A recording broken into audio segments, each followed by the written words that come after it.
Boa noite. Hoje eu quero falar com vocês por que o narcisista ele busca sempre, vamos dizer assim, reconhecimento a todo tempo. O interessante é que o ser humano ele trabalha com duas esferas, né? Se falarmos dentro do campo da neurociência, que é o peripessoal e o extrapessoal. O peripessoal é tudo aquilo que nós fazemos que está de acordo, que está dentro da nossa visão de alcance. Né? Por exemplo, eu tenho uma caneta, eu consigo pegar, eu tenho um livro, eu consigo pegar, sabe? Eu quero comer, né? Tem a comida que eu posso chegar e pegar. E o extra pessoal é aquilo que está distante. Então você tem que fazer o quê? Né? Ter um plano a médio e a longo prazo para poder realizar. Então é por isso que o ser humano, na maioria das vezes, tem sonhos e tem propósitos.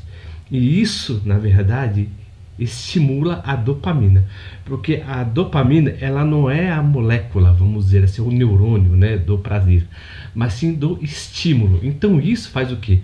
O ser humano lutar e desejar, né, conquistar também, né? Ou seja, o ato do ser humano está dentro de uma esfera espaço-tempo. Então eu preciso de um determinado tempo, tá, para poder cumprir a minha meta. Então é algo que me faz movimentar a busca desse meu sonho. Então a dopamina ela é um neurônio que faz, na verdade, o ser humano se movimentar para poder alcançar o seu desejo. É aquilo que estimula. É quando o jovem conhece uma moça muito bonita e quando uma moça também conhece um rapaz que é muito simpático e encantador, um fica totalmente ansioso, tá? Então, a dopamina, ela age como uma espécie de estímulo, né? Ou seja, sempre faz a pessoa ir atrás daquilo que deseja. E quando falamos, por exemplo, acerca do narcisista, não é muito diferente. Há algumas configurações cerebrais que são totalmente diferentes. Mas, por exemplo, aí você me pergunta, será que o narcisista ele produz dopamina? O cérebro dele? Sim, produz. Igual de uma pessoa totalmente normal. Mas a sua estrutura cerebral, na verdade, ela trabalha de uma maneira totalmente diferente, porque ela está vinculada ao córtex cingulado anterior, né, e ao córtex pré-frontal lateral.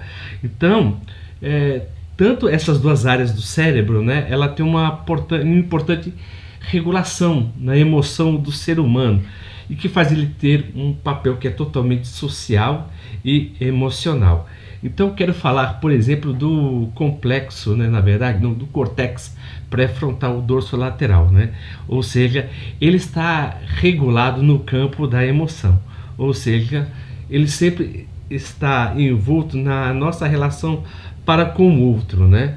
Então faz, na verdade, nós termos uma certa simpatia do qual colocamos, né, no lugar do outro. Né? Temos simpatia e temos empatia. A palavra simpatia antigamente se referia ao sofrer, né? Você ser simpático ao sofrimento do outro. Olha que coisa interessante. Sim, né? Patos, né? Ou seja, sofrer junto. Então, a pessoa que era empática, vamos dizer assim, a grosso modo, era aquela pessoa que sofria juntamente com o outro. Então, o córtex pré-frontal do narcisista, né? Ele tem uma regulação muito menor, na verdade. Por quê? Porque ele não tem um campo muitas vezes desenvolvido, né? Então é uma regulação que é totalmente neural, neuroquímica. Então ele não consegue ser empático com a dor do outro. É por isso que ele age de uma maneira totalmente diferente. O outro campo, que é o córtex cingulado, né, anterior, ele trabalha, por exemplo, como um processo de recompensa, né? Ou então monitoramento de conflitos. Então, os narcisistas, eles têm uma parte muito imperativa, né, no singular do anterior, que ele vai sempre buscar o quê? Reconhecimento, status e admiração. Então que é por isso que eles são totalmente envoltos por essa gana, na verdade. É uma coisa que eles não conseguem controlar. O seu cérebro é totalmente formatado dessa maneira, né? E o terceiro campo também é a região da amígdala, né? Por quê? Porque a amígdala, ela trabalha, por exemplo, numa relação de resposta ao medo, né? Ou seja, no caso do narcisista, quando ele tem medo apenas referente a ele, não tem medo referente às outras pessoas. Então essa sua atividade da amígdala, na verdade, é totalmente reduzida, tá bom? Então é por isso que ele tem um baixo grau de empatia e menor resposta emocional em relação às outras pessoas. Então é por isso que ele vai buscar, na verdade, né, uma recompensa a curto prazo, né, de uma maneira muito mais forte, né? E as redes neurais de recompensa. Então, essa área é a área orbifrontal, né? É o núcleo accumbens. Essa parte do núcleo accumbens, né, que fica, por exemplo, nessa veia mesolímbica, né, do qual que a pessoa sempre, na verdade, vai agir de acordo com o estímulo e a recompensa mediante esse estímulo. Então, a mente do narcisista, vamos dizer assim, o cérebro do narcisista, a sua mente está muito mais em busca de recompensa e gratificação, né? Então é por isso que ele sempre luta mais por ele do que por outro. Ele pode ter um processo empático, mas um processo de empático apenas está de acordo para com ele. Então, de uma maneira bem resumida, o cérebro do narcisista, ela age, né, nessas três áreas cerebrais, que é o córtex pré-frontal, né? Eu até gaguejo para falar porque a palavra é um pouco complicada mesmo, que é o dorso lateral. A segunda é o córtex cingulado anterior e a terceira a amígdala. Então, dentro desse campo está sempre essa rede neural de recompensa.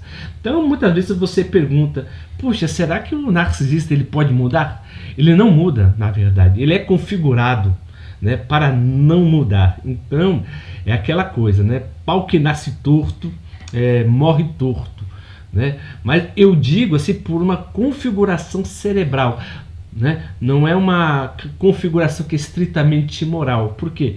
Porque ele é um ser totalmente amoral. Ele repete, na verdade, as emoções, mas ele vai usar isso tudo, na verdade, para benefício próprio. Então, ele é um ser que age muito mais, na verdade, pela recompensa e pela reputação. Ele não está preocupado de acordo com o que ele sente, porque o seu cérebro foi formatado apenas, na verdade, como uma espécie de parasita. Então, todo narcisista é uma espécie de parasita. Então, ele somente age de si para consigo mesmo, sabe? Ele é uma espécie de parasita mesmo, tá? Do qual que ele tira toda a energia da pessoa e coloca a energia dele dentro e vai drenando tudo de bom que aquela pessoa tem, e quando termina ele deixa essa pessoa totalmente desorientada. Então ele é uma espécie de vampiro emocional. É como se ele saísse uma espécie de configuração de fábrica.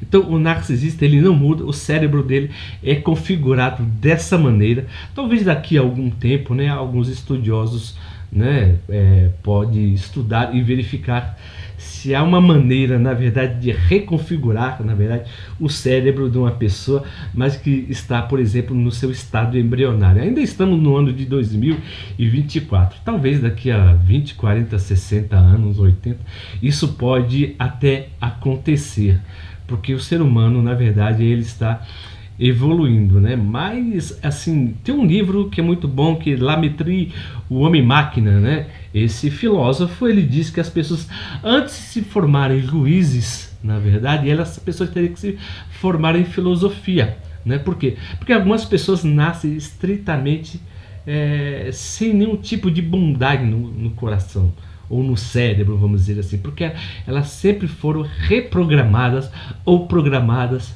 para fazer o mal.